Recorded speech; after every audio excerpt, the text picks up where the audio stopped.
Bonsoir à tous. On va commencer doucement. Bien sûr. On laissera les gens arriver sur la pointe des pieds après. La bibliothèque ferme à 18h30, donc on va petit à petit se mettre au calme. Donc merci à ceux qui sont présents. Je m'appelle Patrick Boulard, je travaille à la Bibliothèque du Triangle, je suis vidéothécaire. Lorsqu'il y a quelques mois j'ai pris mon poste ici, je me suis dit je voudrais bien faire un truc sur les séries télé, parce que c'est un fond qui marche bien à la bibliothèque, mais autour duquel finalement on discute peu et moi j'ai une connaissance des séries assez anciennes, et maintenant je les remets. Et pour ça j'ai trouvé un partenaire, et je me suis souvenu qu'il existait une association à Rennes qui s'appelle Saute Requin. On va recroiser une de ces à une époque, pas si lointaine. Donc du coup on a échangé avec des membres de l'association, et puis ils m'ont proposé effectivement la venue du mars à la bibliothèque. Donc je connaissais quelques vidéos également. Et je suis content de savoir qu'on est plus tous se réunir ici pour parler de notre passion commune. Voilà. Donc je vais laisser parler les autres personnes qui ont plus intéressantes à dire. Merci. Eh bien, je vais parler aussi. Donc, Sophie de l'asso Saute Requin. Dans la vie, je suis doctorante en sciences de l'information et de la communication à Rennes 2. Et en fait, Saute Requin, c'est une association qui regroupe globalement des universitaires. Mais dans la vie, on aime bien regarder des séries comme tout le monde. Et on s'est dit, quitte à se branler le cerveau sur plein de trucs dans notre travail, on va aussi se branler le cerveau sur les séries. Parce que pourquoi pas. Et donc on a monté une asso et plein de représentants de l'association Saute Requin. Donc il y a notamment Quentin qui est là et Damien. Je vous laisse vous présenter aussi. C'est pareil, je fais partie de l'association Saute Requin. Je fais partie de l'association Saute Requin. Je suis étudiant en master recherche en cinéma à Rennes 2 du coup. Et je travaille sur les séries télé notamment. Donc voilà, c'est à peu près tout ce que je fais actuellement. Je suis en vacances donc voilà. Je passe la parole à Damien. Moi c'est Damien, je appartiens aussi à l'association. J'ai un doctorat en cinéma et comme ça ne sert pas à grand chose, je suis au chômage maintenant. Et je me reconvertis vers le monde des bibliothèques parce que c'est beaucoup plus sympa. Et je suis un grand sérivore. Et les teen séries, moi je me suis rendu compte que ça me porte depuis l'adolescence, j'en regarde. Et donc voilà. J'en profite pour dire que le nom de l'association Saute Requin, ça vient d'une expression qui s'appelle Jumping the Shark. Et moi j'ai découvert cette expression avec une de tes vidéos. Ok. Donc c'est pour ça que je me suis dit, mais hey, si on doit trouver une personne pour faire un événement sur les séries qui vient de YouTube, et ça ne peut être que toi. C'est très gentil. Donc voilà, ça fait 3 plombes que je veux faire ce truc et on y est, donc je suis très contente. Je vois. Je suis là. Oui. Et puis en plus, c'est la thématique des teen séries, on a plein de choses à dire. Et d'ailleurs, si vous avez des choses à dire aussi, vous avez des questions ou quoi que ce soit, faut pas hésiter. On va faire ça un peu sous forme de grande table ronde. On n'est pas non plus extrêmement nombreux, donc autant en profiter, quoi. Enfin, on va faire comme si on était une bande de copains qui allaient parler des teen séries. Donc, on va commencer. Alors, nous, quand on a choisi ce sujet, on a tous eu une première question qu'on s'est posée chacun dans notre coin, et qui était globalement la même. La première, c'est est-ce que pour faire une teen série, il faut que ça soit forcément des personnages adolescents dedans ou pas? Et déjà, cette question-là, on a tourné pas mal autour. Est-ce que tu as un avis sur la question? Alors, je pense que pour faire une teen série, oui, il faut des personnages adolescents. Après, est-ce qu'ils ressemblent à des adolescents au niveau du physique? Je pense qu'à ce niveau-là, non, on est plus sur des castings avec des jeunes adultes, souvent. Et parce qu'en fait, en vrai, les teen séries, elles ne vont pas viser que les adolescents, elles visent aussi des publics de jeunes adultes qui sont plus âgés et qui ont besoin aussi de se reconnaître dans ce type de casting-là, juste au niveau du physique. D'un côté, les jeunes, ça va un peu leur vendre du rêve de se dire « Ah, on ressemble à ça quand on est un ado ». En fait, non. Et l'âge ingrat, on va dire. Et de l'autre côté, pour les jeunes adultes, par contre, ils voient des personnes qui leur ressemblent un peu au niveau du physique. Parce que je pense que plus que le fait de montrer des ados, il faut plutôt une série qui s'adresse à des gens qui se sentent jeunes dans leur tête. Donc c'est beaucoup plus large en termes de public à ce moment-là. Je sais que quand on a un peu parlé autour de ces questions, on s'est aussi dit que maintenant la période de l'adolescence semble être de plus en plus longue. Donc on s'est demandé est-ce que ça a aussi des influences directes sur les productions sérielles de teen série tout simplement.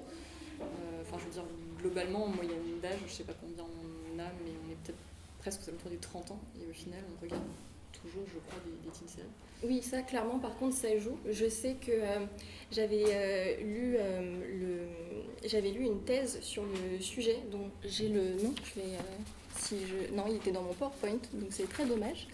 Et où en fait, elle expliquait, la chercheuse, que l'idée aussi des personnes qui créent les séries, c'est de vendre donc aussi des espaces publicitaires qui vont aller avant la programmation de la série sur les chaînes, et qu'il y avait aussi un intérêt économique à toucher des personnes plus âgées, qui sont des personnes aussi qui consomment et qui dépensent en vrai plus que les adolescents. Les adolescents, ils ont une forme d'indépendance, mais ils ne sont pas autonomes, notamment financièrement, donc c'est beaucoup plus intéressant de toucher un public qui se sent jeune, un public de jeunes adultes, et donc qui est aussi un petit peu intéressé par les dramas d'ados et ainsi de suite.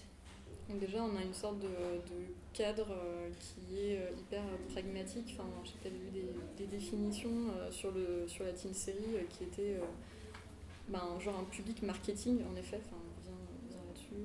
Je ne sais plus exactement ce que c'était, la façon dont tu avais présenté la chose. Traditionnellement, on observe quand même que si le genre a vraiment essaimé à partir des années 90, c'est aussi parce que les producteurs se sont rendus compte qu'il y avait une tranche d'âge qu'on pouvait cibler, qui n'était pas ciblée avant, puisque les séries télé, traditionnellement, c'est quand même plus pour la ménagère de moins de 50 ans. C'était la tranche qui était visée. Et là, à partir des années 90, ils se rendent compte qu'il y a un nouveau public qui vient aussi du fait que l'adolescent correspond à un âge qui est de plus en plus étendu, donc ça fait un public très large, puisqu'on peut toucher des gens entre 13 et puis 25-30 ans. Et donc c'est évident que l'aspect marketing dont tu parles est très très présent dans ce développement de production. Après, par rapport à ce que tu disais, moi, il y a un truc qui m'interroge, à la fois par rapport à... Enfin, moi, ça m'interroge par rapport à moi, mais peut-être que tu pourrais en parler par rapport à toi. C'est pourquoi toi, déjà depuis quand tu regardes des teen séries et pourquoi tu en regardes? Je pense que je dois en regarder depuis que j'ai 8 ans, puisque j'ai une grande sœur qui en regardait aussi, donc je regardais avec elle. Et je suis très fan aussi des teen movies, donc je pense que les deux se rejoignent. Je pense que quand j'étais plus jeune, c'est juste que c'était des ados qui étaient plutôt beaux, qui faisaient plein de trucs cool, parce que c'était les États-Unis. Et donc, petite, moi, ça m'inspirait. C'était vraiment pour le coup, je pense que en termes de marketing inspirationnel, j'étais bien dans le truc. Et ensuite, en grandissant, je pense que c'était vraiment un besoin d'identification, avoir besoin de trouver des gens que j'allais à la fois admirer, et en même temps, je vais me dire, ils me ressemblent un peu, mais ils sont moins plus cool. Et donc, je suis un peu eux. Et voilà, et je pense que c'était un peu plus ce mélange. Et maintenant, je pense que si j'en regarde encore, c'est pour le côté... alors parfois, il peut y avoir un côté ironique, un peu second degré sur certaines séries. Sinon, je pense que peut-être par nostalgie. Je me pose moins la question de pourquoi. Je regarde moins aussi parce que je pense que voilà, je me détache un peu de ça, mais c'est vrai que je continue d'en consommer. Et je pense qu'il doit y avoir un petit peu une nostalgie de ces séries qui sont quand même assez légères, même si elles peuvent avoir des sujets sérieux, il reste toujours un petit côté soap qui est assez divertissant. C'est marrant ça aussi parce qu'on parlait tout à l'heure du fait que le genre était un peu né dans les années 90 et donc il y a un public qui est né autour de ce genre-là, puisqu'on se disait aussi, quand on en parlait un petit peu hier, c'est que ce public a peut-être un petit peu vieilli aussi et a continué d'avoir besoin, justement ce besoin nostalgique d'aller retrouver des séries, et peut-être des teen séries plutôt. C'est peut-être aussi pour ça que maintenant on a des séries un peu plus teen, mais pour adultes, qui sont un peu paradoxales, un peu plus dramatiques, et donc le genre a un peu éclaté en plein de formes différentes aussi, parce qu'il y a plein de choses différentes maintenant. Il y a de la comédie, du drame, qu'on trouvait dans l'animé aussi un petit peu. C'était juste un petit truc. Il y a des parodies qui sont faites du genre. Moi, une des questions que je me posais, c'était est-ce que par exemple la série Scream Queen est une teen série ou pas? Donc, pour ceux qui ne connaissent pas forcément cette série, moi je perçois ça comme une parodie très clairement des teen movies et des teen séries avec le personnage de la peste. Justement, je pense que tu voudras revenir dessus. Et en même temps, c'est une parodie de production horrifique. Vu que ça peut faire un peu peur, que ça peut être un chouïa gore, moi je m'étais posé la question, est-ce qu'on pourrait vraiment mettre ça entre les mains d'adolescents ou pas? Mais en même temps c'est très rigolo. Enfin, il y a des scènes qui m'ont beaucoup fait rire alors que c'était tout bonnement dégueulasse, mais voilà. Est-ce que c'est une série? Je pense que oui. Mais moi aussi je me pose ces questions ces temps-ci avec plein de séries qu'on voit émerger où il y a des adolescents dedans. Mais est-ce que forcément ça cible les adolescents? Je pense à une série dont on entend beaucoup parler, c'est 14 Reasons Why.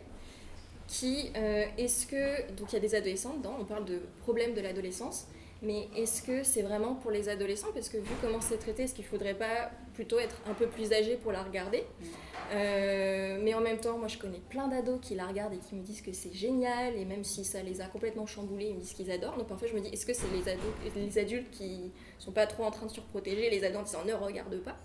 Et il y a aussi une série dernièrement, c'est The Rain, qui est une série un peu apocalyptique, qui est très très sympa, que parfois j'ai trouvé un peu dure. Et je me suis dit que adolescente, moi je pense pas que je serais allée vers elle, et pourtant j'ai beaucoup aimé la regarder en tant que maintenant jeune adulte. Après c'était peut-être pas mes centres d'intérêt, mais pour le coup c'est une série avec des ados, mais j'ai pas l'impression que les ados sont forcément les premiers ciblés. Donc moi aussi je me pose cette question, est-ce qu'on n'est pas en train de voir que la figure de l'adolescence, en fait elle peut parler à plein de gens, même les adultes, et donc voilà, faut pas infantiliser l'adolescent ou le voir comme une sorte de personnage d'identité un peu futile qui ne parle pas aux adultes? Ou est-ce que aussi il y a ce côté, les adolescents, en fait, on les met un peu partout parce qu'on se rend compte que c'est assez vendeur. J'ai pas trop de réponse à ce niveau-là. Ce que j'avais trouvé intéressant avec la série The Rain, c'est que déjà, souvent quand les médias en parlent, ils disent que c'est un peu, pas une série ovni, mais que c'était un pari de Netflix de la faire, parce qu'il y a des ados, parce que c'est post-apo, mais en même temps je me dis, est-ce que ça serait pas une série qui serait là pour un peu réunir les ados et les parents sous une même visualisation, enfin devant la télé, quoi, peut-être une série familiale avec des sujets un peu durs, mais en même temps on sent qu'ils essayent de pas être non plus trop affreux. Il y a une scène qui est dans le tout premier épisode qui peut être assez dure, où on voit le décès d'un des parents. Mais bon, c'est assez vite coupé. Et quand moi j'ai vu cette scène-là, je me suis dit, bon, on est quand même sur un public qui peut être encore à peu près jeune. Donc ils essaient non plus de pas trop dépasser la limite, mais il y a une ambiance qui est quand même assez forte, qui peut plaire à des personnes adultes, quoi. Enfin, très clairement, on a tout le monde la regarder. C'est vrai que je m'étais pas posé la question d'essayer de réunir les deux publics, adultes et adolescents, mais à ce moment-là, je trouve que c'est un peu paradoxal, parce que, en gros, on va dire que la construction de l'adolescence, c'est pas que c'est toujours à revers des adultes, mais il y a ce besoin de se différencier de l'adulte. La culture adolescente, la teen culture, c'est pas une sous-culture, c'est pas une subculture, mais c'est quand même un moyen de se détacher de ses parents et de regarder d'autres choses qu'ils ne regardent pas. Donc c'est vrai que j'ai un peu du mal avec cette idée des ados qui se réuniraient le soir pour regarder une série avec leurs parents. Moi je sais qu'ado, c'est pas du tout quelque chose que j'aurais fait, mais c'est vrai que c'est intéressant comme point de vue. C'est comme pour 13 Reasons Why, c'est une série qui démarre avec un petit message de prévention, si je puis dire, qui finit par un message de prévention. Et ils disent bien à un moment, si vous ne vous sentez pas prêt à regarder cette série tout seul, vous pouvez la regarder avec une personne de confiance, peut-être un adulte. Donc il y a aussi cette espèce d'encadrement qui se fait. Enfin, moi j'avais été assez épatée par par tout cet aspect trigger warning de cette série elle prend vachement les gants, mais je trouve que c'est une bonne chose en tout cas. Qui paraît qui est plus forte dans la saison 2. J'ai pas encore regardé parce que je veux la regarder avec quelqu'un avec moi. Mais il paraît que oui, c'est encore plus encadré complètement. Niveau trigger warning. Ah ouais, ça démarre vraiment c'est assez court hein, comme message, mais je crois pas, en tout cas j'ai pas connaissance d'une autre série qui a fait ça. Enfin peut-être que aussi.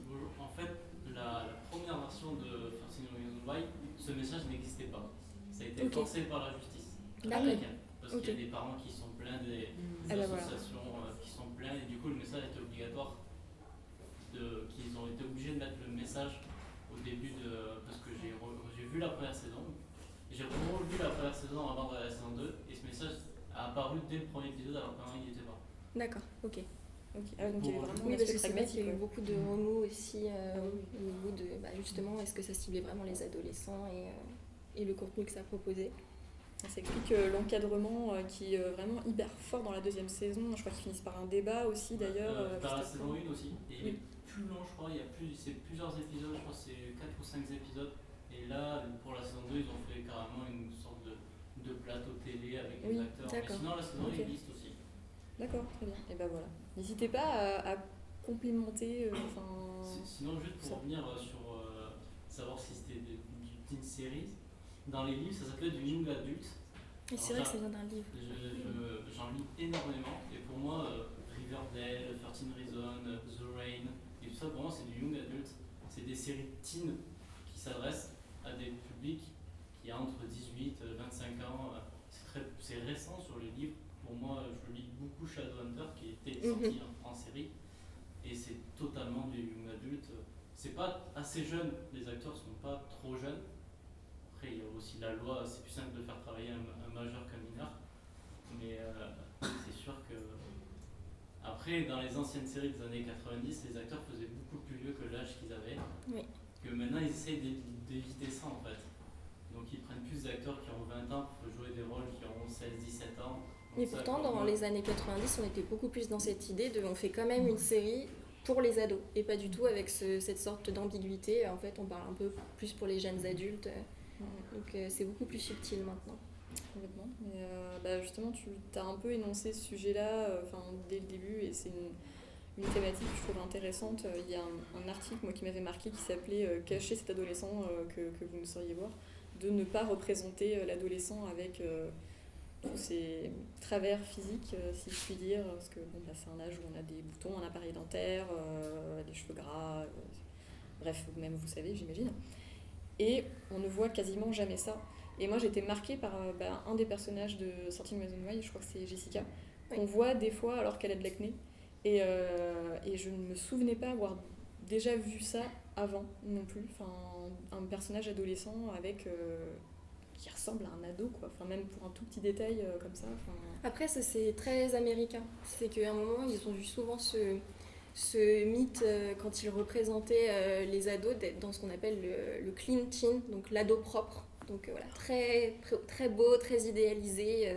Alors que par exemple, les séries anglaises, on a des profils qui sont beaucoup plus atypiques. Je pense à Skins, où les acteurs et les actrices étaient un peu plus âgés que l'âge qu'on pouvait leur donner pour certains, mais ils sont pas forcément tous très beaux. Il y en a qui sont très très beaux, mais il y en a oui, mais il y a certains personnages, je crois qu'il s'appelle Sid, il me semble, c'est ça. Lui, c'était pas un physique de jeune premier, mais je me souviens que j'avais plein de potes qui étaient venus me voir quand on était au lycée en me disant faut vraiment que tu regardes pour une fois. Enfin, bah ouais, il y en a certains, ils sont moches et c'est vachement réconfortant. Donc c'est un peu brutal dit comme ça, mais c'est vrai que ça peut aussi faire du bien. Et cette série, les gens l'ont aimée parce qu'elle était hyper réaliste, aussi bien au niveau des problèmes qu'au niveau de la représentation des gens, ce à quoi ils ressemblaient. Et on trouve plus ça avec les séries anglaises que les séries américaines pour le coup. C'est pas mal vrai pour la version britannique de Shameless aussi, où les personnages sont... Enfin, c'est pas pour être critique du coup envers eux, mais ils sont pas très... pas photogéniques, ils sont pas sélectionnés pour être photogéniques à l'écran en fait. Et effectivement, là il y a aussi des personnages, je crois qu'il y a un enfant par exemple, il a 2-3 ans, on déborde un petit peu en dehors des teen séries sur l'enfance, mais il me semble qu'il a 2-3 ans au tout début, l'acteur aussi à un certain moment. Comme la série dure 10-11 saisons, forcément on le voit grandir et du coup c'est intéressant aussi voir des acteurs évoluer en même temps que leurs personnages, etc. Et puis ça permet aussi d'aborder des thématiques qui, nous on s'en est rendu compte, pouvaient être assez présentes dans la teen série. C'est la thématique des premières fois, comment on va passer d'enfants à adolescents ou même à jeunes adultes. Il y a ce thème très récurrent qui fait qu'on va aborder la question de la sexualité, parce que oui, les adolescents découvrent le sexe à un moment donné, pour certains, pas pour d'autres, mais bon, voilà. Ou de la drogue, ou des fêtes, ou je sais pas, des premières tristesses. Est-ce qu'il y aurait d'autres thématiques comme ça, très très présentes, que vous auriez en tête, qui pourraient être de l'ordre de la teen série? C'est vrai que sexualité, alcool, drogue, je pense que c'est un peu les trois qu'on retrouve beaucoup. Parfois troubles du comportement alimentaire pour les filles. Qu'est-ce qu'il y a d'autre? Rapport à l'autorité, pas mal du coup aussi. Oui. Les figures Avec parentales, les les parents, professeurs, souvent. Ça me fait penser à encore une série anglaise, parce que vive les séries anglaises, My Mad Fat Diary, il n'y a que 2 saisons, je crois. Je sais plus. Il y en a 3. 3. Voilà, évidemment, je ne vais rien vous apprendre, mais pour ceux qui ne l'ont pas vue, elle est extrêmement bien. J'y pense quand tu parlais notamment des troubles du comportement alimentaire. Mais ça aborde la question des premiers émois, du rapport à l'autorité. Moi, je trouve que les séries anglaises sont beaucoup plus cash au niveau de comment traiter les problèmes. Justement, donc, pour revenir à cette figure de clean teen, c'est beaucoup moins le cas dans les séries anglaises où quand on parle d'un problème, on en parle vraiment. C'est pas, je vais pas dire qu'on minimise dans les séries anglaises, mais on le montre moins. Je veux dire, Skins, je me souviens des Skins parties qu'on voit dans les épisodes. Ça a inspiré les années lycée, mais on montrait que les adolescents sont pas forcément innocents, et on montrait vraiment ce que c'est prendre de la drogue, ce que c'est d'avoir un rapport sexuel, et que c'est pas un truc forcément hyper réussi les premières fois. Aussi tout ce qui est avec l'alcool, la dépendance, et je me souviens que j'avais une de mes profs d'anglais qui justement disait mais les ados regardent ça, c'est pas plutôt les adultes qui regardent Skins, en disant c'est hyper trash, et t'es là, bienvenue dans le monde de la vie réelle, voilà ce que font les adolescents quand les parents ont le dos tourné souvent, et pour le coup je trouve qu'il y a un côté beaucoup moins conservateur par les Anglais, et ça fait beaucoup de bien, et moi c'est pour ça que souvent je suis beaucoup plus attachée à ces séries, qu'en tout cas elles me marquent plus. Tu prêches des convaincus. Oui, je pense que je dois prêcher beaucoup de convaincus. Complètement. Mais ce qui est intéressant avec les teen séries britanniques, c'est qu'ils sont à la fois capables de faire des choses très sociales, très ancrées dans une réalité géographique ou une réalité de classe. Oui. Mais ils arrivent aussi à traiter les questions adolescentes liées au changement du corps de manière métaphorique, de manière très belle. Je pense à une série qui s'appelle In the Flesh. Oui. Je ne sais pas si vous avez vu, c'est une série sur les zombies qui passe pour une série de zombies, en fait, où très rapidement, l'idée c'est il y a eu des zombies, ils ont réussi à trouver un vaccin pour stopper la soif zombie, quoi. Et donc les zombies sont redevenus normaux et on va les réintégrer dans la société. Et on suit un adolescent qui est réintégré dans sa famille, avec son corps qui continue quand même de se détériorer. Et je trouve que c'est une très belle façon de traiter de manière métaphorique cette question du corps qui change, la question du rapport à la sexualité est aussi traitée, puisque c'est une série sur l'homosexualité. Donc ils arrivent à faire des choses très inventives. Et donc on a parlé des teen séries américaines, des teen séries anglaises. Qu'est-ce que tu penses des teen séries françaises? Alors j'avoue que Ou qu'est-ce que vous pensez? J'en ai pas regardé, je les connais vraiment que de nom et au niveau de ce qu'elles racontent. Parce que juste, c'est par pur réflexe, je regarde pas trop les séries françaises malheureusement. Après, là que j'avais vu les noms qu'on m'avait cités en m'envoyant le mail un petit peu des séries qui allaient être évoquées, je suis allée voir de quoi elles parlaient et je me disais mais il y a des choses vraiment pas mal quand même. Donc je regrettais un peu moi-même de pas me tourner plus dessus par curiosité. Donc je pense que vous avez raison. Alors, je ne sais pas si quelqu'un ici pourrait nous éclairer un peu sur le sujet, mais il y a notamment Les Grands. Moi, je ne l'ai pas vu non plus, mais elle a eu une très bonne réception critique, je crois. Je crois que la jaquette dit entre Skins et Les Beaux Gosses, je crois. Enfin, et moi, j'ai juste vu un épisode, je sais qu'il y a une très bonne bande musicale, des thèmes assez intéressants et abordés de manière un peu plus frontale pour des séries. Et il me semble séries que françaises. l'originalité, c'est qu'en fait, ils ont tourné ça durant des récréations D'accord. de vrais lycées. Ah, je savais Et pas. parce qu'ils voulaient un côté vraiment authentique. Et donc, ils sont allés dans plusieurs lycées et ils tournaient ça sur des temps de récréation. Il me semble avoir lu ça. Et donc, il y a aussi une démarche artistique et esthétique qui sort vraiment de l'ordinaire. Après, j'espère que je dis pas de bêtises, que j'ai compris la page Wikipédia. Mais il me semble que c'était ça. D'accord, c'est bien possible, ouais, du coup. Bizarrement, ça a beau être français, j'ai eu beaucoup plus de mal à tenter de mettre la main dessus. Du coup, d'ailleurs, j'ai pas pu regarder non plus. Que d'autres séries qui Oui. sont pourtant géographiquement plus loin. C'est un peu contradictoire. Dans les séries que nous on a citées en se disant est-ce que, bon, c'est une série française, mais est-ce que ça part de l'adolescence? De toute façon, oui. On pensait à la série Irresponsable, qui. Il y a un ado, et il y a le père de l'ado qui est un grand ado, on va dire ça comme ça. Ok. Moi, je suis assez attachée à cette série parce que ça se passe dans la ville de Chaville, dans les Yvelines, bled d'où je viens, et où il n'y a rien à faire. Et il montre bien ce truc du t'es ado et t'as rien à faire dans ta vie, tu te fais vraiment chier. Et qu'est-ce qu'on peut faire de nos journées, de ça? Et souvent, tout ce qui nous reste à faire quand on est ado et qu'on s'emmerde, c'est se droguer et avoir des relations sexuelles. Voilà. Enfin, pour certaines adolescentes, pas tous. Mais ça retranscrit bien, je trouve, cet aspect-là. Et faire des cabanes dans la forêt, c'est important. Faites des cabanes. Ça rejoint un petit peu aussi ce qu'on disait sur le fait que l'adolescence était beaucoup plus longue maintenant, c'est que tu as effectivement un très jeune ado qui a 16 ans, tu as un très vieil ado qui a déjà 32 Oui, ans en fait, ouais. mais qui se comporte encore comme Et c'est tout énormément l'enjeu. comme un adolescent, quoi. Complètement. Il vit toujours chez sa mère, mais c'est pas une critique forcément sociale, c'est juste que même le comportement de manière générale est assez typique d'un adolescent, et c'est assez marrant de voir qu'effectivement sur un écart de 16 ans, tu peux avoir des comportements où l'enfant sera presque plus responsable. En même temps, c'est des réalités sociales qui sont racontées dans ces objets-là. On part de plus en plus tard de chez nos parents, donc forcément l'adolescence est de plus en plus longue, etc. Et est-ce que les teen séries, ça serait pas aussi révélateur de faits de société, tout simplement? On a parlé de 13 Reasons Why, mais il y a plein de séries qui abordent la question des réseaux sociaux et de l'adolescence.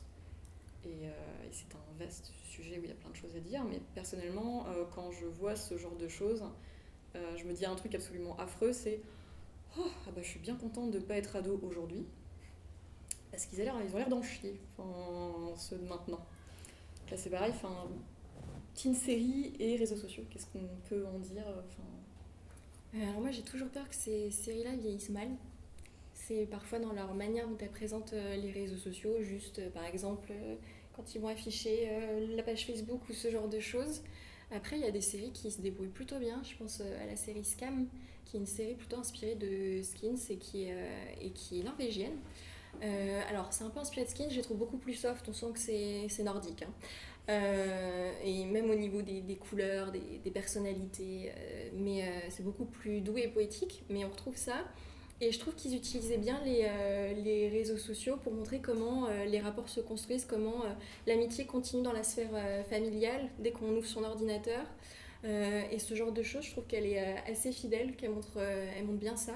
Et donc moi c'est pour ça que je l'aime beaucoup, au-delà du fait que c'est vraiment original comment c'est filmé et c'est construit. Je trouve qu'à ce niveau-là, elle est bien réussie.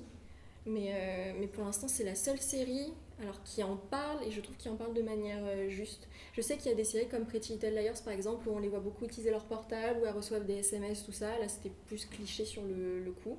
Mais celle-là, je la trouve assez juste dans son rapport aux réseaux sociaux. En plus, si j'ai bien compris, ils utilisent les réseaux sociaux pour même la communication un peu hors de l'histoire, Oui. Si j'ai bien compris. Oui, c'est très transmédiatique. En gros, ils ont tous des comptes Instagram, on les voit dans la série, et si vous les cherchez sur Instagram, vous les retrouvez. avec des photos même parfois en plus que vous voyez pas forcément dans la série, et ça, vous suivez vraiment les personnages, et ça pour le coup c'est assez sympa et c'est assez bien fait. Après c'est pas les seuls à avoir fait ça, Gossip Girl l'avait aussi fait à l'époque, ça avait très très bien marché, mais c'était beaucoup moins réaliste pour le coup. Et je trouve que pour en revenir à ce qu'on avait dit, est-ce qu'il y a des séries, plutôt donc les séries suivent un peu leur génération et les tendances actuelles. Je pense que Gossip Girl, c'est une série qui maintenant ne pourrait plus exister par exemple, ou elle ne marcherait pas. Juste déjà parce que quand elle est sortie, la crise économique n'avait pas fait autant de dégâts que maintenant. Voir des gens très très riches qui dépensent beaucoup beaucoup d'argent et qui fascinent, ça pesait pas. Enfin, c'est un petit côté divertissant, mais je pense que ça passerait beaucoup moins bien maintenant. C'est pareil pour Sex and the City par exemple. Maintenant, Sex and the City, elle pourrait plus sortir. Maintenant, on regarde Girls où on a des personnages qui galèrent au niveau de la thune. On peut plus montrer Samantha Jones qui paye un loyer à $7 000. Enfin voilà, ça se fait plus. Et je pense que Gossip Girl, pour le coup, c'est typiquement ce genre de série qui ne verrait plus le jour, ou qui ne marcherait plus en tout cas. La richesse est allée comme ça, je pense que il n'y a plus la même sensibilité. Friends aussi, tu vois, au-delà des séries pour ados, Friends, tu peux plus faire de Friends maintenant, avec un énorme appartement new-yorkais où elles payent rien du tout et où personne n'a de problème d'argent sauf Joey, et où elles ont tout un boulot et qu'elles trouvent comme ça, ça marche plus. Du coup, moi ça me fait penser à des séries qui peuvent être un peu plus anciennes et qui ont toujours autant de succès. Alors peut-être que c'est parce que c'est les mêmes personnes qui le regardaient à l'époque qui en parlent maintenant. Et je pense que pas mal de gens vont être potentiellement d'accord là-dessus. Normalement tu devrais l'être. Buffy contre les vampires. Enfin, oui. J'ai l'impression qu'à travers le temps, on a toujours autant parlé, que c'est toujours la teen série ultime. Bon, je dis ça, je vous avoue que moi je l'ai pas regardé à l'époque parce que le générique me faisait peur. Voilà, moi je l'ai regardé super tard. Hein. Ah, ça me rassure. Moi je l'ai regardé la première fois, je devais avoir 20 ans. Donc et j'ai adoré, et j'ai fait ok, j'adore, genre ça c'est la série de ma vie.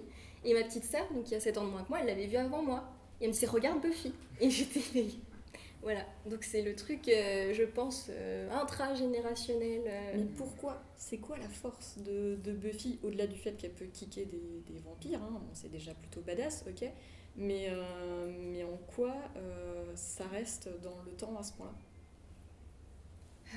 Mais en fait, je pense que tu as plusieurs lectures quand tu la regardes. Je veux dire, ma petite sœur, la première fois qu'elle la regardait, elle était toute petite. Pour elle, c'était juste une meuf cool qui fout une raclée aux méchants. Et elle, ça lui plaisait beaucoup.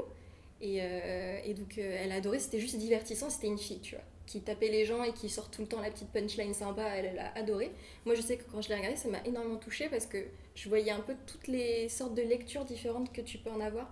J'avais vraiment l'impression que l'univers de Buffy, en fait, c'est l'adolescence. Mais vraiment, l'univers représente l'adolescence. C'est-à-dire qu'il y a cette fille qui a une identité avec ses amis, que ses amis connaissent, mais sa mère la connaît pas. Donc, en fait, elle est quelqu'un d'autre devant ses parents.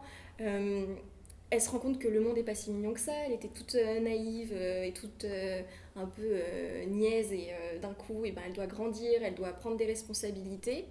Et puis, il y a aussi ce côté tout avec la masculinité et ainsi de suite, où je trouve qu'il y a beaucoup de petits sous-entendus féministes, même quand on n'est pas sensible à ça.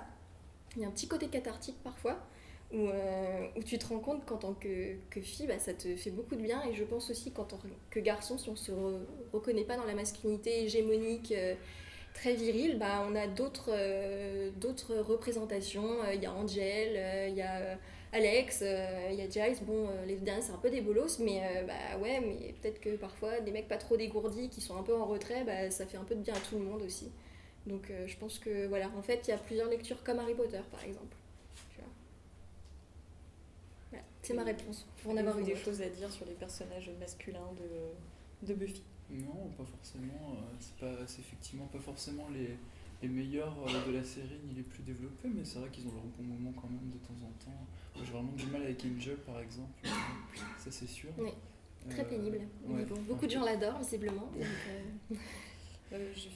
J'ai découvert très tardivement que en fait, Angel, qui était un personnage qui m'énervait beaucoup, il jouait beaucoup la carte de l'autodérision justement, de sa masculinité un peu exacerbée.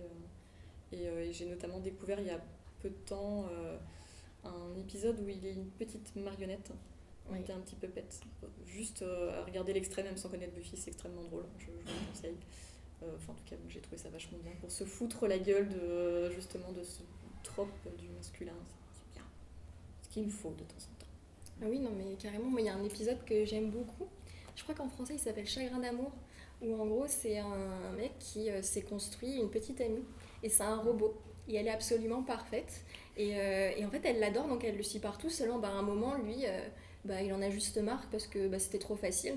Donc, il l'abandonne. Et en fait, elle est super malheureuse parce que, en fait, elle a été construite pour lui, elle a été créée pour lui. Et en fait, c'est Buffy qui lui explique, qui lui dit non, mais en fait, il t'aime plus. Et elle meurt, en fait, elle s'éteint. Et j'ai trouvé ça absolument horrible de ce mec qui s'était plaint oh là là, je trouve pas la fille parfaite, je trouve pas la fille parfaite. Puis il l'a, parce qu'il s'est construit comme lui. Donc en fait, elle se plie à ses injonctions. Et puis une fois que c'est fait, je passe à autre chose. Et en fait, juste elle en meurt, quoi. Et moi, je me souviens que ça m'avait, mais cet épisode m'a juste tellement fait pleurer parce qu'on se rend compte de tellement de choses quand en tant que fille, on intègre sur plaire aux garçons, toutes ces injonctions différentes qu'on a quant à la féminité et aux attentes qu'ils ont. Et juste aussi ce côté Kleenex, ça y est, enfin, j'ai réussi à te plaire, je passe à autre chose. Et je le trouve vraiment très très bien. Et pour le coup, tu vois, c'est un robot à la base, c'est pas une histoire d'amour lambda, c'est un robot qui a été créé par un mec qui a visiblement beaucoup de compétences en technologie. Et donc avec le côté aussi un peu geek, tu vois, la figure du geek qui se plaint de oh là là, j'arrive pas à trouver de fille alors que je suis trop gentille. Et puis après, dès qu'ils en ont un peu dans le cerveau et qu'ils arrivent à le mettre, on va dire, en forme leur fantasme, eux aussi ils se révèlent ne pas être les plus gentils. Et donc j'aime beaucoup cet épisode et pour moi je trouve qu'il condense beaucoup de choses. Et il y a pas mal d'épisodes comme ça où en fait t'as beaucoup de sous-entendus. Il y en a un où t'as une fille, en fait elle a disparu et on sait pas où elle est. En fait tu te rends compte qu'elle est devenue invisible parce que personne ne la voit, personne ne fait attention à elle, personne ne la remarque. Et donc petit à petit elle s'est effacée. Et je le trouve juste incroyable, tu vois. Et à la base c'est juste une petite enquête sur un épisode. Et je trouve ça en même temps vachement beau et vachement touchant. Et on dira jamais très clairement en fait elle avait un mal-être et ainsi de suite. C'est toi qui le comprends et voilà. Il y a un côté métaphorique dans Buffy qui au final peut sûrement traverser le temps et l'espace. C'est ça. Tout en nous laissant justement un petit peu reconstruire notre interprétation et sans nous donner justement des fois une sorte d'interprétation un peu facile à la fin qui des fois casse un peu tous des épisodes qui sont parfois bien écrits justement à ce niveau-là, quoi. Et ça me fait penser à Misfits aussi un petit peu ça justement.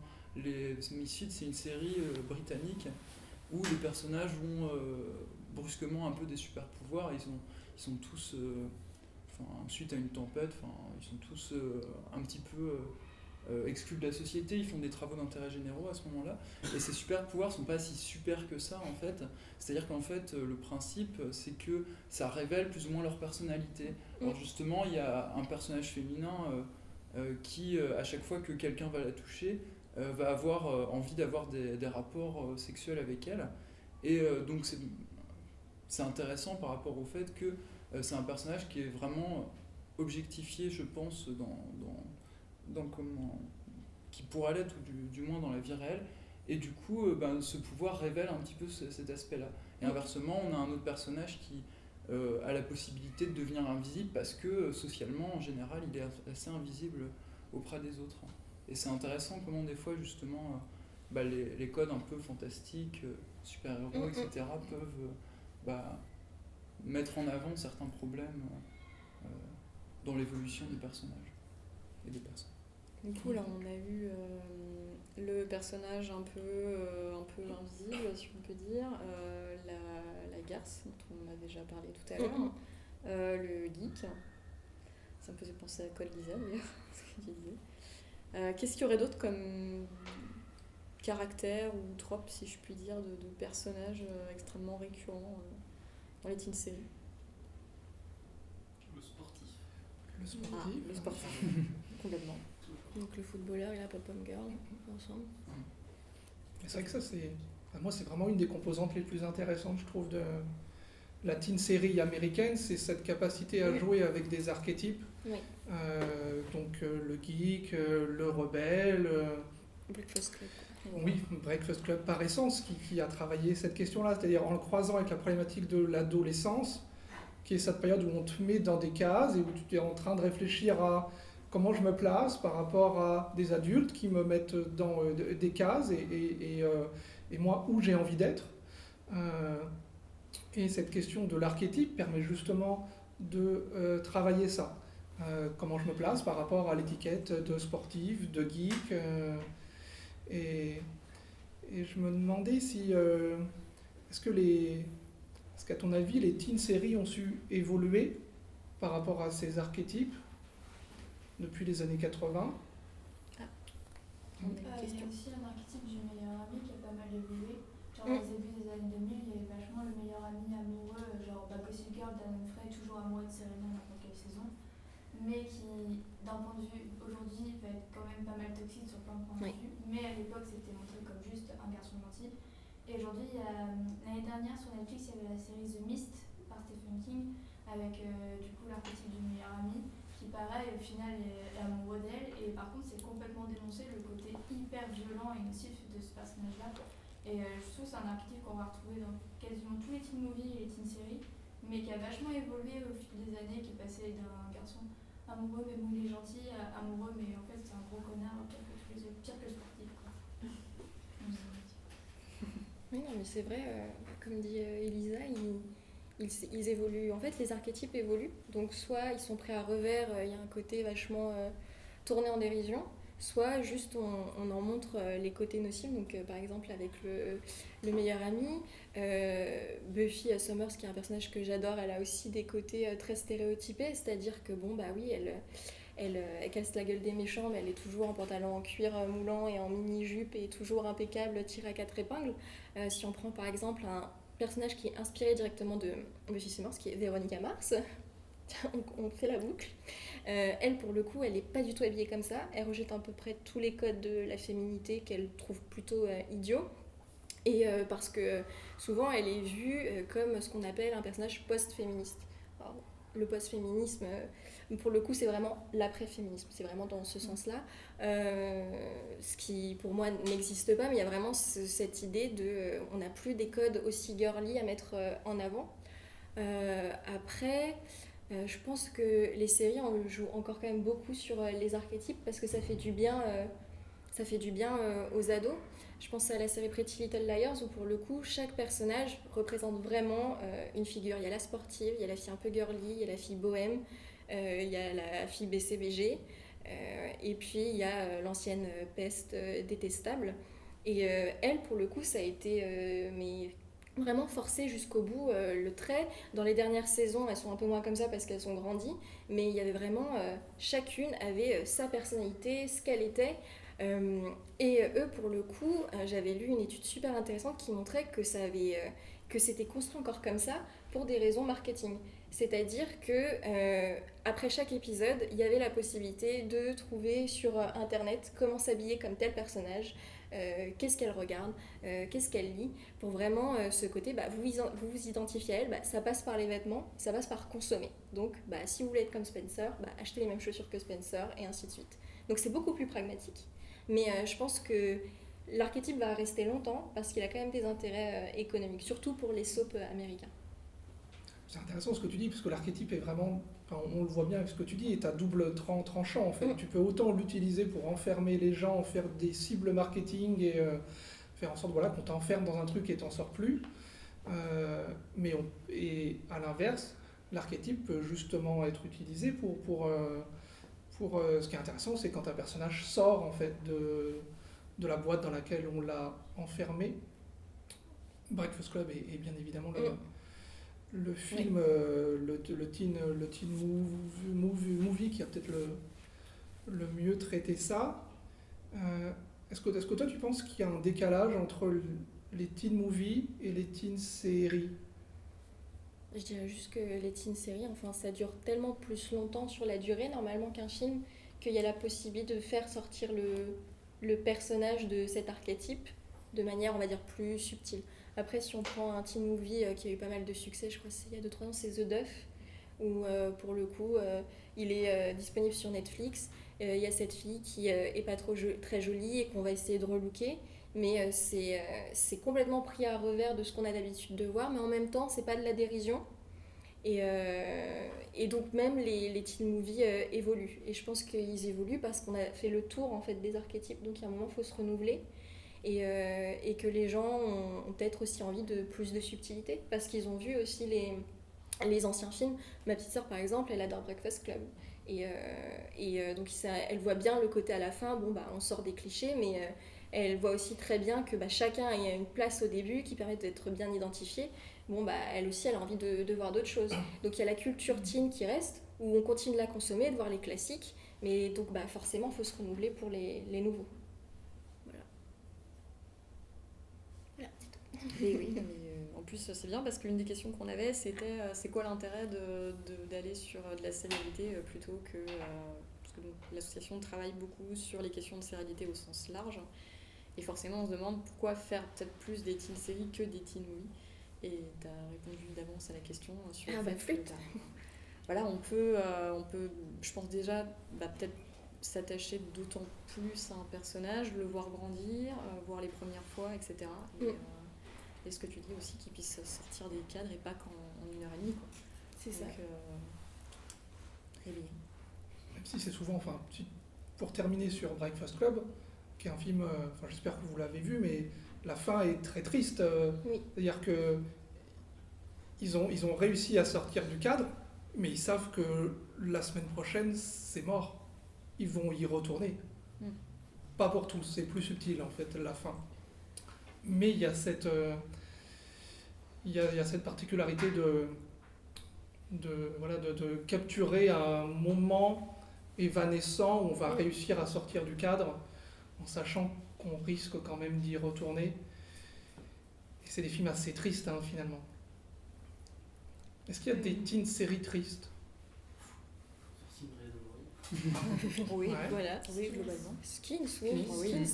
est triste. Il y a la dernière saison qui est sortie il y a peut-être 4 ans, je crois, où en fait ils mettent 3 épisodes sur des personnages qui ont vraiment marqué, genre Effie, Cook et Cassie. Et les épisodes moi je les ai trouvés vraiment démoralisants, notamment ceux d'Effie, parce que Effie, je trouve que c'est un personnage qui a traversé énormément de choses. Moi je m'identifiais beaucoup à elle de base. Mais par exemple, on l'a connue par rapport à son frère avant, ce genre de choses, par rapport à Freddy, qui a été l'épisode le plus traumatisant, je trouve. Mais dans la nouvelle série, c'est une femme d'affaires. Elle parle pas de son frère, elle parle pas de Freddy, elle parle pas de tous les personnages en fait qui ont eu, à part sa coloc qu'elle connaît toujours. En fait, on les voit adultes, l'adolescence est terminée, mais on sent en même temps toute l'amertume qui nous reste. Et moi, je trouve ça terriblement déprimant.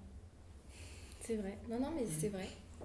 Après, je pense que toutes les séries ont des épisodes qui sont parfois très tristes et qui nous ont marqués. Je pense à certains épisodes de Buffy, donc j'espère que tout le monde a vu Buffy ici, mais l'épisode, sinon mettez les mains sur vos oreilles, l'épisode où sa mère meurt à Buffy, et donc on la voit à la fin de l'épisode qui est morte, et puis l'épisode d'après où il n'y a aucune musique, et où c'est l'enterrement, et qui est juste absolument badant. Et qui marque beaucoup parce qu'en plus pour le coup c'était vraiment cette série où les gens mouraient à chaque fois à cause d'un monstre et elle meurt d'un AVC genre sur son canapé, ce qui m'avait juste vraiment chamboulée alors que je l'ai vu donc j'avais 20 ans donc normalement voilà mais sinon je pense que toutes les séries elles ont un petit peu ce côté dramatique où il y a un moment où on pleure, ou même les séries américaines qui parfois en font beaucoup à ce niveau là avec des grands envolées lyriques, je pense aux frères Scott, où à chaque fois il y a des citations et tout le monde les avait sur ses skyblogs, et puis maintenant tu lis, tu dis mais ça veut rien dire, Camus il a jamais dit ça, pourquoi ? Non mais voilà. Mais voilà, il y a ce côté aussi un peu exacerbé qui nous plaisait et qui faisait qu'on se sentait aussi compris en tant qu'ado, je pense. De toute façon, c'est la période de drama queen de la vie, paraît-il. C'est ça. Mais les frères Scott, pour le coup, ils faisaient jusqu'au bout. Oui, c'est important. Ils ont beau grandir, ils restent là-dedans. Moi, j'ai tenté de voir cette série beaucoup plus tard. Toutes mes copines la regardaient et je comprenais pas. Je trouvais ça chiant comme la pluie. Ça chialait beaucoup. Et je comprenais pas pourquoi ils chialaient tout le temps. Et j'ai essayé plus tard. Pardon, j'ai beaucoup bitché sur cette série hier soir justement. Donc je suis encore dedans. Mais un jour, j'arriverai à comprendre cette série. Moi, je l'ai pas beaucoup regardée. Je me souviens que j'avais beaucoup de... En fait, j'avais vraiment l'impression que si t'étais dedans, t'étais dedans à fond. Mais moi, j'avais beaucoup de mal avec ce côté deux filles, Bus la blonde et la brune, qui se battent pour le garçon pendant à peu près 6 saisons. Je pense que même à ce moment-là, genre ado où j'étais pas encore féministe, et je voyais le problème et je me disais mais en fait non, lui c'est un vieux mec et vous ferez mieux d'être copines entre vous, ce serait beaucoup plus sympa. Mais j'ai vraiment eu beaucoup de mal et je pense que c'est vraiment la série qui a tiré le triangle amoureux, mais jusqu'au bout, au un point où je trouvais ça mais tellement misogyne. Et pourtant, les filles adoraient, quoi. C'est le public féminin a vraiment marché avec ça pendant un petit moment, malheureusement. Peut-être que les garçons regardaient, mais qu'ils n'osaient pas le dire. Il y a ça aussi, il y a tellement de... Enfin, moi, je m'en rends bien compte. Je me souviens de séries que je regardais au lycée quand on en parlait. Les garçons passaient leur temps à me dire mais c'est nul, mais faut pas regarder ça. Tu sais, enfin, ils se moquaient de nous, genre ah là là, vous avez Chuck et Blair, machin. Et maintenant, en soirée, genre quand j'en parle, ils connaissent super bien. Et je leur dis mais tu regardais pour bah oui, mais ils n'auraient jamais assumé. Enfin voilà. Non mais j'ai eu un pote qui m'a assumé pour mais je regardais tout le temps Totally Spice quand j'étais petit. Mais on ne disait pas qu'on regardait Totally Spice. Genre c'était le tabou. Tous les mecs regardaient, mais on ne dit pas. Et ben c'est pareil, je pense pour les séries pour ados, il y a eu aussi ce côté, bon bah, ça cible un public féminin. Et là aussi, dans les années 90, il y a eu cette interrogation de la part des créateurs des programmes et des acheteurs publicitaires. Est-ce qu'on cible que les filles ados ou aussi les garçons?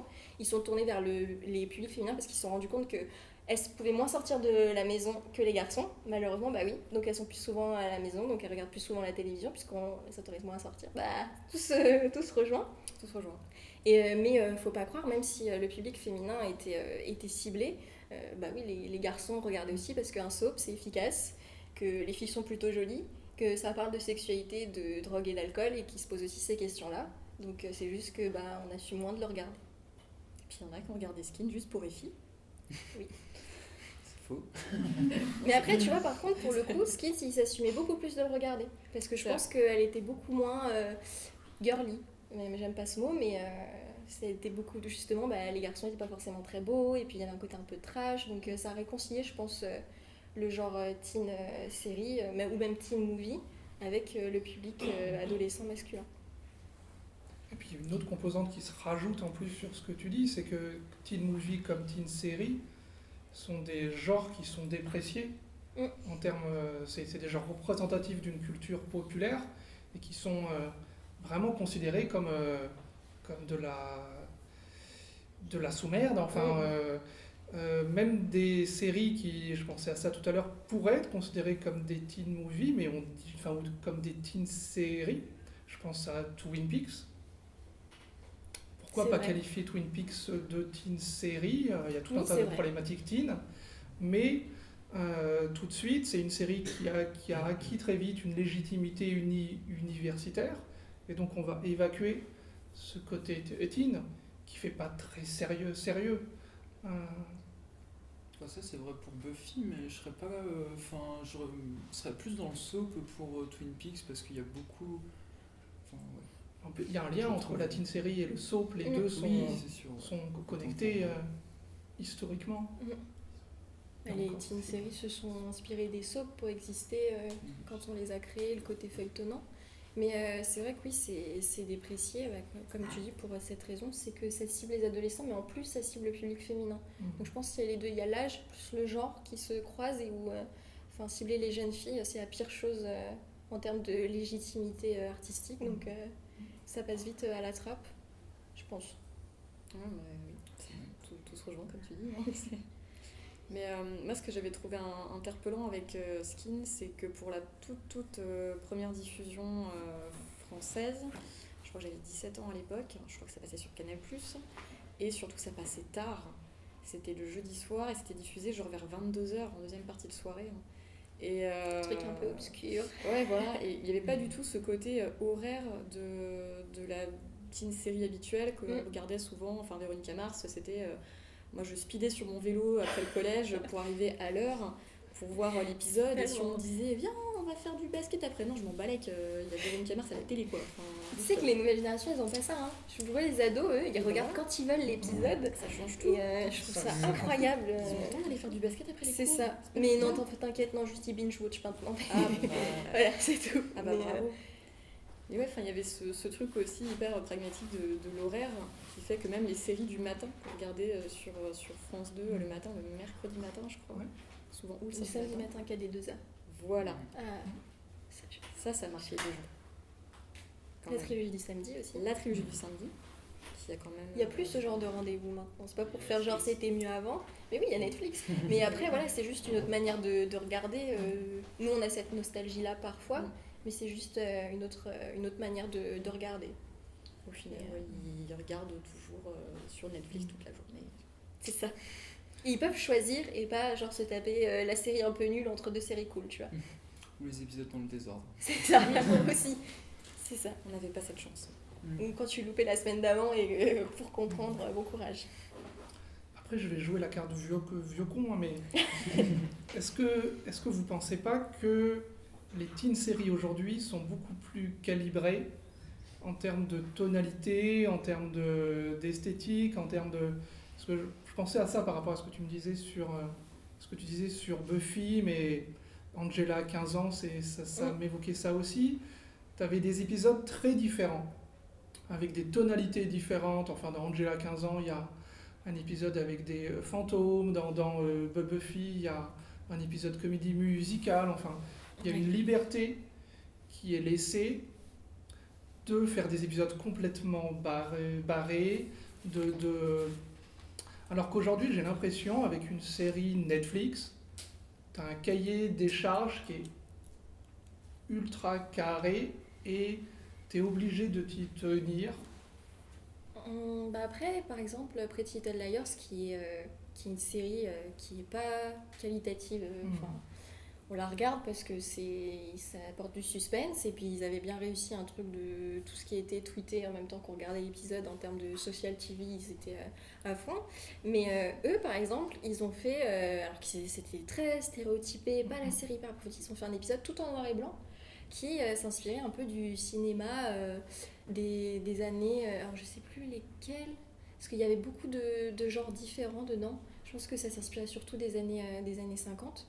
Et c'était hyper surprenant. Et c'était aussi une série où il y avait beaucoup de références à plein de bouquins un peu partout, alors qu'on n'aurait pas du tout dit, et qu'ils jouaient vraiment sur le côté teen efficace. Et en fait, il y avait des bonnes surprises parfois. Je pense que ça dépend. Après, je trouve que maintenant, il y a beaucoup plus de séries qui ont une esthétique léchée, mais globalement. Pas le temps d'un épisode, mais où il y a quand même, je pense à Scam, enfin il y a des plans dans les épisodes, mais qui sont magnifiques, il y a des couleurs hyper douces, et tout est impeccable. Et pour le coup, je suis contente de voir que la série est du début à la fin comme ça. J'ai l'impression que finalement, c'est chez ces producteurs, network-là, qu'il va y avoir le moins de surprises. Parce qu'ils veulent les lécher, je cible Netflix, HBO, alors que les networks plus grand public, plus comme ceux qui produisent Pretty Little Liars, finalement, ça passe pour les moins quality TV, les moins léchés, et pourtant c'est peut-être là qu'il y a des espaces où tu peux créer des choses complètement dingues. C'est vrai, j'avais jamais vraiment réfléchi, mais peut-être parce que en fait on les attend moins à ce niveau-là, alors que sur Netflix il y a ce côté, ils font toujours des choses parfois un peu atypiques, où ils vont prendre plus de risques sur juste la forme au niveau de la réalisation, ce qui fait qu'on les attend pas sur d'autres choses. C'est vrai que je trouve que des fois, dans certains épisodes, par exemple d'Orange is the New Black, on peut avoir des codes très particuliers. Enfin, moi, je sais que j'ai été frappé par un épisode qui faisait vraiment film d'horreur dans la saison 5 l'année dernière. Ça se passe, pour ceux qui n'ont pas vu Orange is the New Black, ça se passe dans une... On est sorti un petit peu du thème, mais ça se passe dans une prison pour femmes, et puis en fait, à chaque épisode, on va se concentrer en général sur un personnage dont on va découvrir le passé. Et en l'occurrence, c'était un épisode sur un des gardes, je crois, et qui faisait vraiment très film d'horreur, en fait, sur l'espace d'un épisode. Je ne vais pas rentrer dans les détails, mais...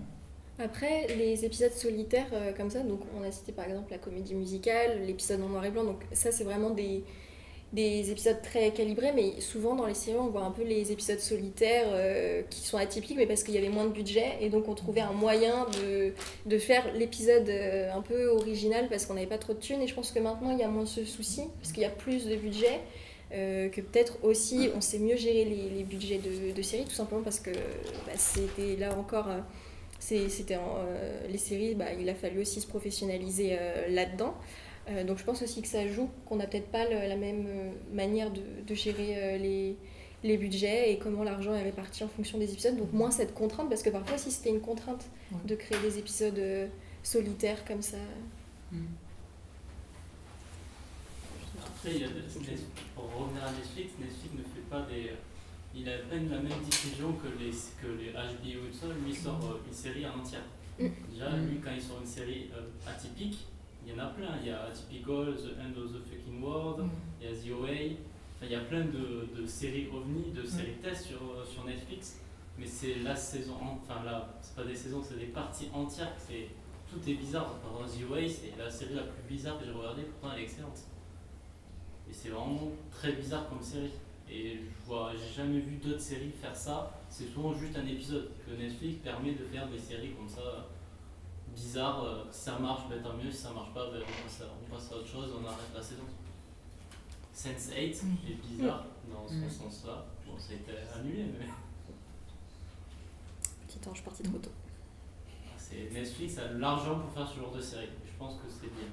Il y a les super épisodes qui sortent demain. Ah, c'est demain? Oui, c'est demain. Le 8. Voilà. J'ai une question. Depuis tout à l'heure, en fait, vous parlez de séries en prise de vue réelle, mais vous n'avez pas du tout parlé de dessin animé ou d'animé. Et pourtant, Dieu sait que des histoires d'adolescents, notamment dans les séries animées japonaises, il y en a.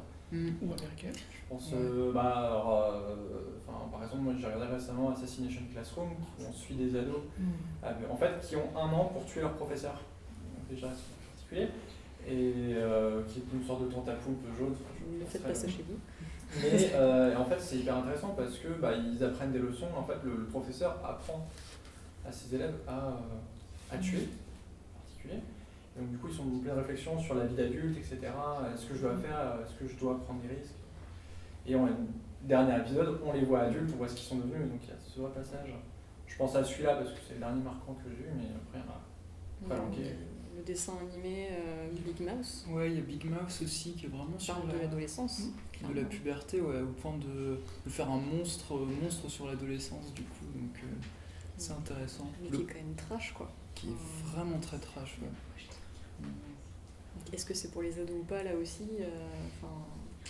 Je sais pas trop, ouais. Même nous en tant qu'adultes, c'est souvent dit ah ouais c'est dégueu. Ouais. Oui. Mais l'adolescence c'est dégueu. Je pense, ouais. Il y a Daria aussi. Daria, là, c'est sûr. Oui, je pense que j'ai jamais vu un truc aussi décalé par rapport à l'adolescence en prise de vue réelle. C'est vrai. Hyper longtemps, mais ça reste hyper actuel en même temps sur Universal. Les dos blasés qui rend tout sauf populaire. Là, elle est vraiment au contraire du stéréotype de l'adolescence qui réussit, quoi. Ouais, je pense que je n'ai jamais vu la fin parce que c'est pareil. Oui, c'est vrai ça. Je n'ai jamais pu voir la dernière fin du dernier.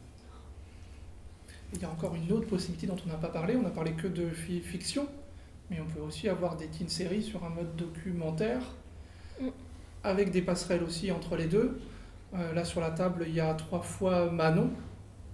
Et je ne sais pas si vous avez vu cette mini-série française qui est très très belle et qui est réalisée par un documentariste français qui a plutôt l'habitude du documentaire et qui là décide de faire une fiction mais avec une mentalité de documentariste. C'est-à-dire, avant de faire mon film, je vais aller me renseigner, je vais aller voir Donc c'est pour ceux qui n'ont pas vu 3 fois Manon, c'est une teen série en 3 épisodes. Après, il y a une autre saison sur une adolescente qui est envoyée en centre éducatif fermé parce qu'elle a dans un accès, c'est une boule de nerfs et elle a planté un couteau dans sa mère. Et donc elle est envoyée dans les centres éducatifs fermés, des lieux qui sont assez complexes en termes de réflexion même. Est-ce que c'est le bon endroit pour envoyer les jeunes? Enfin, c'est très compliqué, hein, les centres éducatifs fermés, c'est des espèces de prisons qui ne sont pas des prisons, mais qui fonctionnent un peu comme une prison, mais mais il y a une vocation éducative qui fait que c'est quand même la dernière chance pour les adolescents avant la vraie prison. Et tout ça pour dire que je pense qu'il y a aussi des choses à faire en documentaire sur les adolescents, ou avec une mentalité documentaire et sur un mode fictionnel. Enfin, il y a certainement des passerelles entre les deux. J'arrive pas à retrouver le nom, mais il y a eu un documentaire en plusieurs épisodes sur une affaire de harcèlement. Je sais pas s'il y en a qui ont vu ça, sur une adolescente en fait qui a été... oui, Amanda, avec deux Sur prénoms. Netflix, il y en a plein de documentaires Ouais. comme ça, mais c'est très caché dans le méandre. Ils avaient fait un pub dessus, sur deux gamines. C'est ça. Il y en a une qui s'est suicidée à la fin. Exactement. Amanda Knox. Ouais, c'est Amanda Oui. Knox, ouais. Et l'autre est en conseil, je crois, et il filmait à partir du conseil jusqu'à. Il remontait en fait dans le temps. Et justement sur de la culture du viol dans l'adolescence. Il y avait tous les éléments du la teen série, mais dans la réalité, quoi. C'est d'ailleurs ça qui est assez bluffant. Il y avait vraiment tous les archétypes, mais en fait, c'était pas des personnages, c'était des vraies personnes. Ok. Ça, je l'ai pas vu. Il est sur Netflix, c'est ça? Ouais. Il y a plein, en fait, sur Netflix, il y a une partie avec plein de documentaires, que ce soit sur des serial killers, c'est Una Bomber, Ah, j'ai vu. Enfin, il y en a plein. Truc aussi avec la bonne sœur, là. C'est juste qu'en fait, vous ça l'avez vu, apparaît pas, parce que c'est pas des trucs populaires, quoi. Donc, du coup, mais là, récemment, c'était la semaine dernière, il y a eu le documentaire sur le 13 novembre, qui est très bien. Moi, ça me gênait un petit peu que Netflix capitalise sur un événement comme ça. C'est voir, je l'ai pas vu après, donc je vais retenir un peu mon jugement. Après, il paraît que c'est pas voyeuriste, Non, de ce que je sais. Voilà. C'est choquant et c'est émouvant, mais il paraît que c'est pas voyeuriste et ça reste très respectueux des victimes et de comment c'est raconté. Après, moi, j'ai pas encore eu trop le courage de la visionner. Mais oui, de ce que j'ai entendu, ça reste assez respectueux. Ok.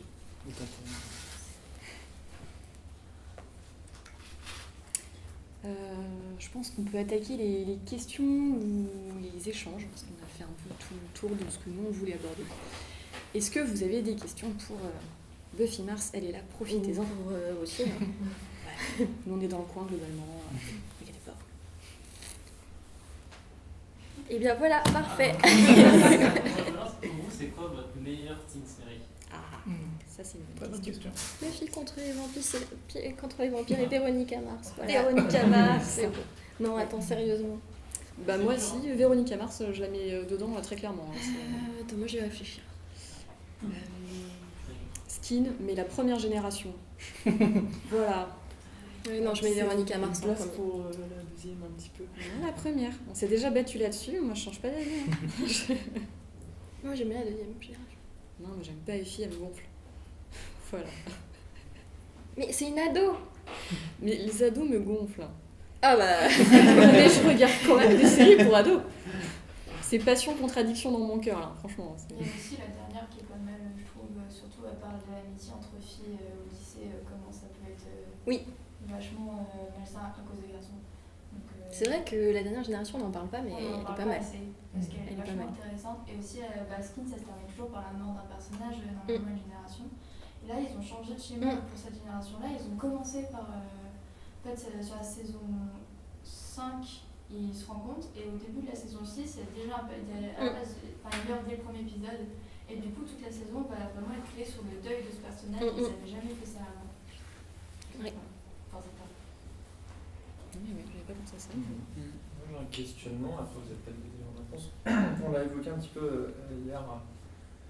C'était est-ce que les ados consomment vraiment des trucs marketés pour ados? Je m'explique, par exemple, on a discuté hier de sortir Resident Evil. Et en fait, moi, la première réflexion que j'ai eue, c'était moi, ado, je n'aurais jamais regardé un truc où on disait tu es adolescent? Attends, je vais t'expliquer que c'est choquant, mais t'inquiète pas, on va en parler ensemble après, il y a un petit truc.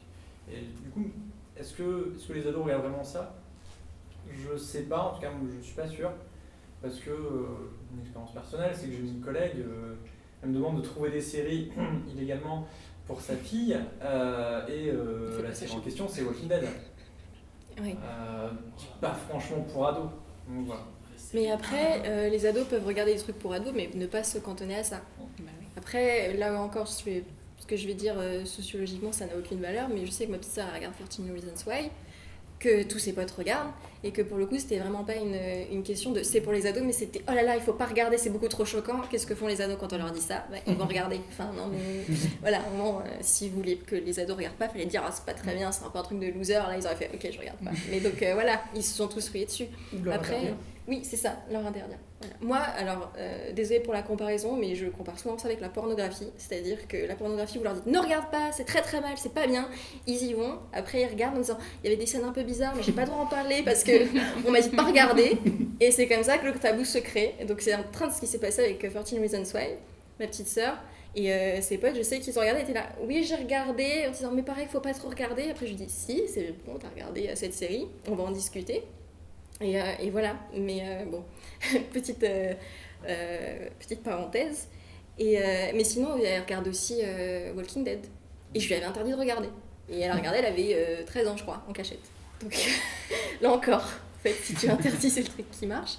Et elle adorait Pretty Little Liars aussi. En fait, je pense que voilà, ils consomment comme nous, il y a des choses qui sont pour eux et qui s'adorent, mais ça reste des spectateurs lambda qui aiment aussi regarder du contenu plus adulte parce qu'ils sont pas bêtes et c'est pas des enfants et même les enfants regardent des films d'horreur et des trucs chelous parfois, donc bon. Faut juste être derrière eux plus ou moins et les éduquer et leur dire bon bah regarde si tu veux et puis si ça te choque ou t'as envie d'en parler, bon bah on en parle et voilà, mais voilà, globalement il y a des choses pour eux calibrées, mais c'est pas une science exacte et même si oui il y a des logiques marketing, c'est pas des choses qui marchent forcément. Il y a plein de séries, on met des très très gros budgets et ça fait juste un flop.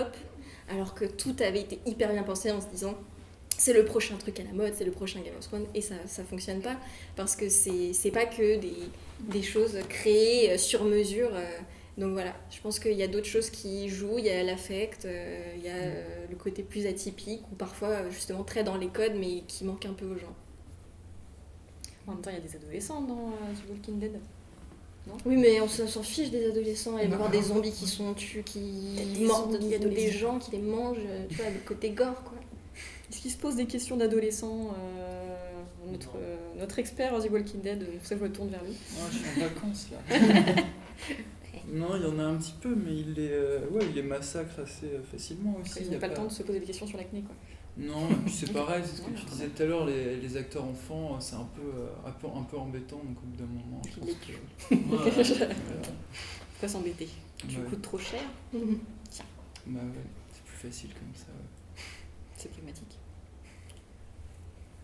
Est-ce qu'il y aurait d'autres questions? T'es pas timide? On n'est pas des vampires. Ou des zombies. Peut-être qu'on est juste... parler de tout ce qu'ils voulaient aussi. J'ai une autre théorie. Ça vient de la BD, mais en fait, quand je refais le film, des séries, etc., on voit un point commun. En fait, j'ai l'impression qu'au niveau de l'adolescence, un truc hyper récurrent, c'est la figure du monstre. Le vampire, le loup-garou. Il y a une BD qui est géniale qui s'appelle Black Hole, où là, c'est des adolescents en fait, qui ont des transformations, il y a les bras qui poussent. Du coup, ça montre vachement bien la transformation du corps, et j'ai l'impression que si je devais conseiller des séries à des ados, j'irais sur cette figure de monstre. Buffy, par exemple. Tout à l'heure, je parlais donc de Assassination Classroom, c'est un peu pareil, puisqu'en fait, ils deviennent des monstres aussi.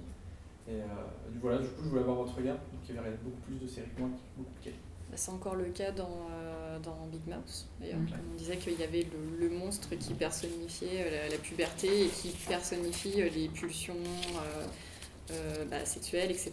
Et qui va dire à des pré-adolescents, tu vas avoir des poils qui vont pousser et puis des bouts de trucs et des machins. Donc peut-être que c'est une façon de dire ton corps change, le grand classique de l'adolescence.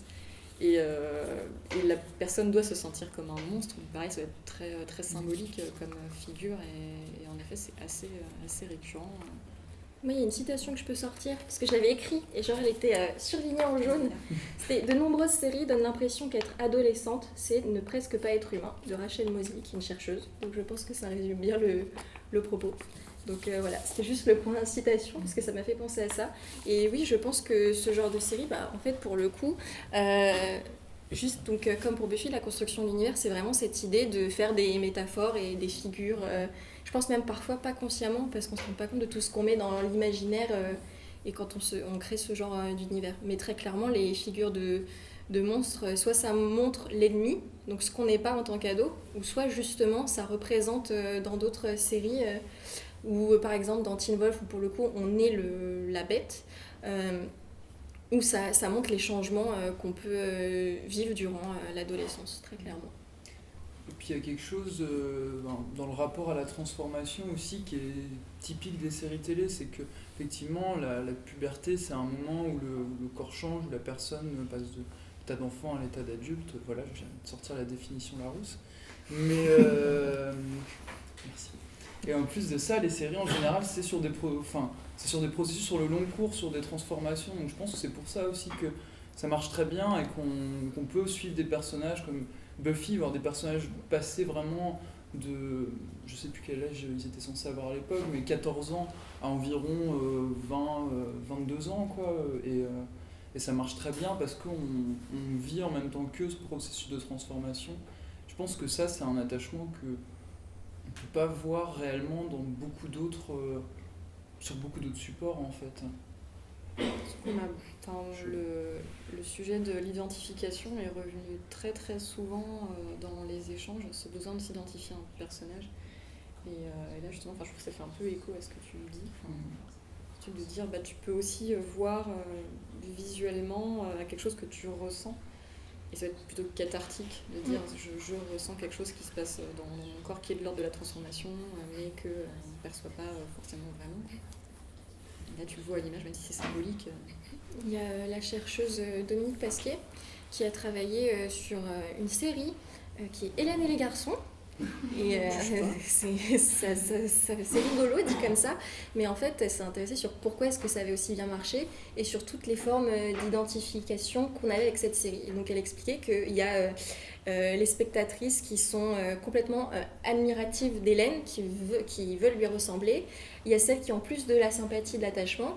Il y en a plutôt où ça va être cathartique quand il va y avoir certains problèmes à être résolus, ou alors qui vont plutôt se tourner du côté pas des personnages mais des acteurs. Mais ils sont devenus fans grâce à la série, mais ils sont à fond derrière les acteurs, leur côté plus humain ou voilà, beaucoup plus réaliste. Et il y a aussi le côté donc, de la dérision, comme on a dit, où pour le coup on s'identifie, mais plus pour la déconne, quoi.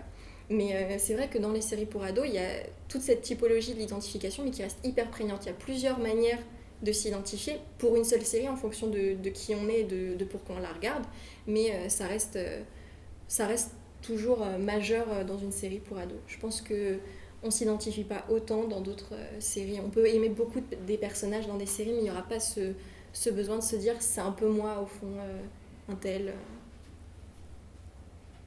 Sachant que ce qu'il faut toujours rappeler dans cette question d'identification, c'est que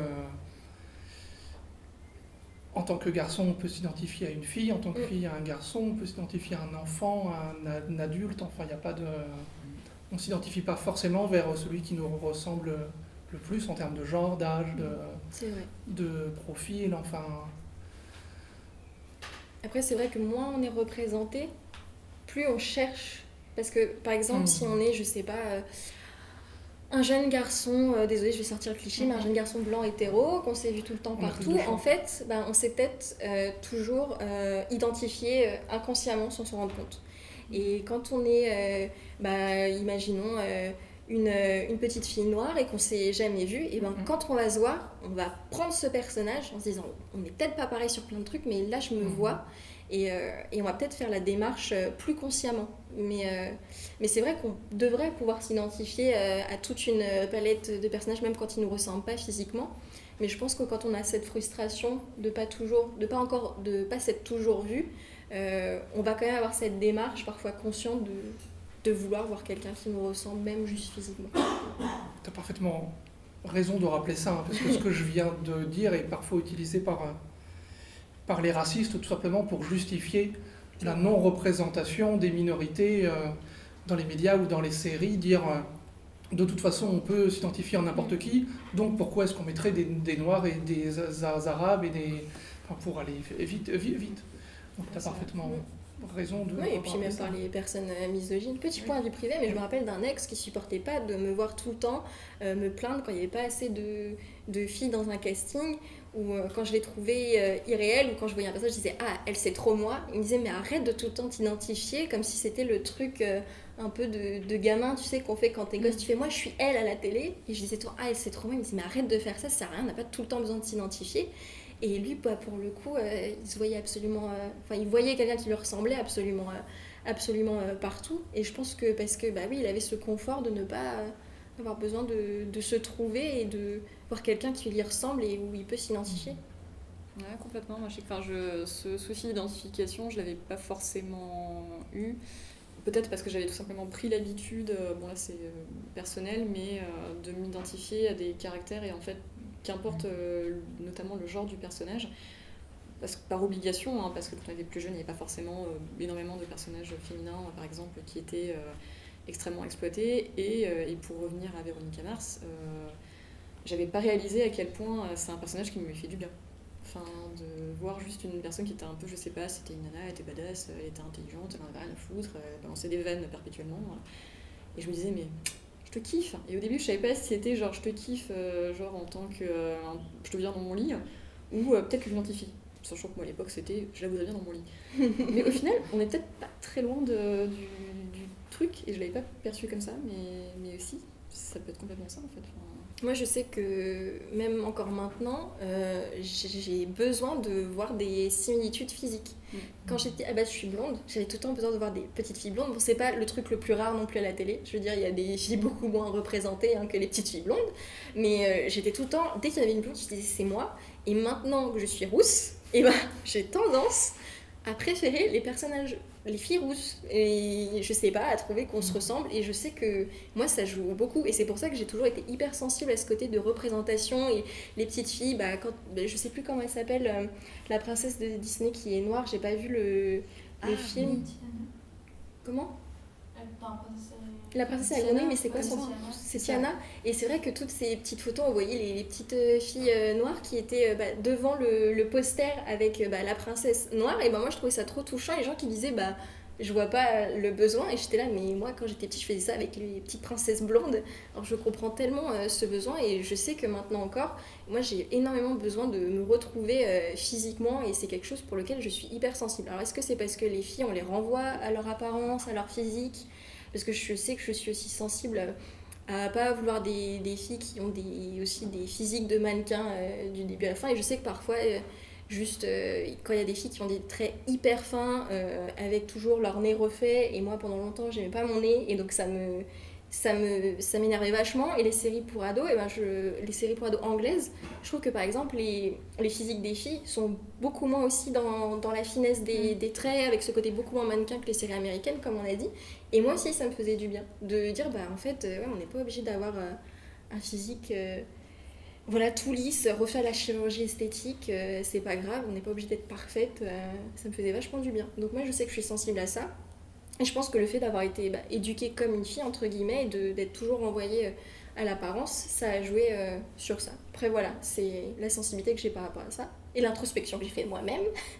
Mais je sais que oui, après, il y a des filles comme toi qui sont plus sensibles au tempérament.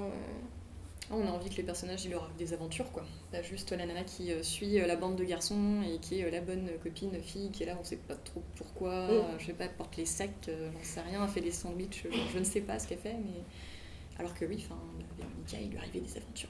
Et on se dit, waouh, elle partait en voiture toute seule et tout. Ça, c'est trop bien. Ouais, la voiture aussi, dans les séries. Ça a joué. L'image de la voiture, pareil dans les teen séries, on l'a bien vu dans 13 Reasons Why d'ailleurs. Ils ont même changé le générique pour ceux qui ont vu la deuxième saison. À partir du moment où il y a une voiture, j'ai trouvé ça intéressant de montrer cette espèce de palier, ce rite de passage qui vit dans l'histoire et qui se répercute carrément dans le générique. Je trouve ça intéressant. L'aspect rite de passage est une grande thématique aussi, j'ai l'impression. Voilà. Quelles d'autres questions ? Non. En même temps, ça fait 1h30 qu'on parle. C'est beaucoup. Oui. Donc on a peut-être épuisé le sujet là. Oui. Est-ce que il y a, je sais plus, quelle est la suite, Patrick? Des petits trucs à grignoter à boire pour ceux qui veulent. Ah bah très bien. Ok, cool. Et bah goûter. Pas apéro, mais à goûter. Parce qu'on est des grands adolescents ce soir. Voilà. Et bah merci d'être venus. Et ben On merci était à très vous de m'avoir contents. invité. Et merci d'être venus vous aussi. On est encore plus contents. Et j'espère que vous aussi. Et voilà, on vous reverra sur d'autres événements en Sautrequin, ou même toi, que tu reviendras pour d'autres événements. Non, jamais. Jamais, je ne vous aime pas. T'as dit que les ados, c'était nul. Mais voilà, merci. Sophie, il y a aussi un site internet pour ceux qui veulent plus de renseignements sur l'association. Il y a le site internet. Il y a donc une petite sélection de séries qui est juste là, qui a été faite par la bibliothèque, parce que vous pouvez emprunter des séries et des films à la bibliothèque, et ça c'est cool, parce qu'on n'est pas obligé de télécharger illégalement. Je ne vise personne. Plateforme qui est possible pour regarder légalement des choses. Oui, C'est où encore ça, ne faites pas ça chez vous. Télécharger c'est mal. Ne faites pas ça. Oui, c'est et du le vol. vol est puni par la loi. C'était ça le truc. Voilà, on l'a dit. C'est bon. Et ben je t'applaudis. Voilà. Ah ben, je vous applaudis.